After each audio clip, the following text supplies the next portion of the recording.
की एक बड़ी और अहम खबर सामने आ रही है। अतिक्रमण हटाओ अभियान के दौरान सरकारी कर्मचारियों के साथ हाथापाई और काम में बाधा डालने का एक गंभीर मामला सामने आया है। पुलिस के अनुसार महानगर पालिका के अतिक्रमण विभाग के कर्मचारी पुलिस की एक विशेष टीम के साथ जगनाड़ी चौक से नंदनवन चौक के बीच अतिक्रमण हटाने की कार्रवाई कर रहे थे। कार्रवाई के दौरान रास्ते में लगे एक जूस के ठेले को जब हटाया जाने लगा तो वह विवाद खड़ा हो गया। जूस के ठेले के मालिक ने मौके पर पहुंचकर न सिर्फ टीम का विरोध किया बल्कि कर्मचारियों के साथ धक्का मुक्की और हाथापाई भी की। आरोपी ने टीम को रोकने के लिए उनके साथ गाली गलौज और बदतमीजी की ताकि उसका ठेला जब्त न किया जा सके। इस घटना के तुरंत बाद पीड़ित कर्मचारियों ने नंदनवन पुलिस स्टेशन पहुंचकर मामले की शिकायत दर्ज कराई।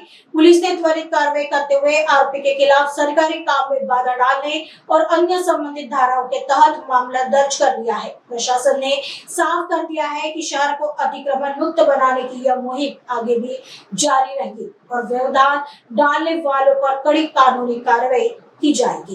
गायकवाड जे महानगरपालिकेचे कर्मचारी अतिक्रमण विभागाचे ते त्यांचे कर्मचारी यांच्या सोबत तसेच त्यांच्या सोबत दिलेले पोलीस पथकासोबत जगनाडी चौक ते नंदनवन चौक या ठिकाणी अतिक्रमण हटवत होते। अतिक्रमण हटवत असताना एक ज्यूसचा ठेला होता।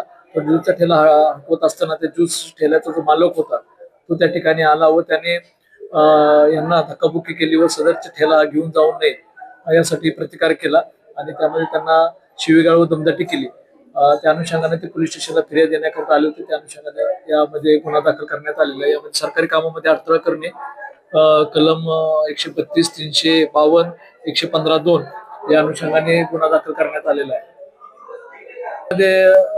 सरकारी यंत्रणा जेव्हा आपलं काम करत असते त्यामध्ये सरकारी यंत्रणेला आपण सहकार्य करणे ही गोष्ट आहे आणि जर आपल्या बाबत जर काय अन्याय होत असेल किंवा तर त्याबाबत कोर्ट आहे माननीय तसेच संबंधित विभागाचे कर्मचारी आहेत वरिष्ठ अधिकारी त्यांच्याकडे आपण दाद मागू शकता त्याबाबत। परंतु सरकारी कामामध्ये जे काम आहे आणि ज्या गोष्टीमुळे लोकांना त्रास होत आहे अडथळा होत आहे ते जर काम करत असेल महानगरपालिका यंत्रणा असू दे किंवा इतर सरकारी तर त्यामध्ये अडथळा न आणता त्यामध्ये प्रशासनाला मदत करणे हे जनतेचं काम आहे।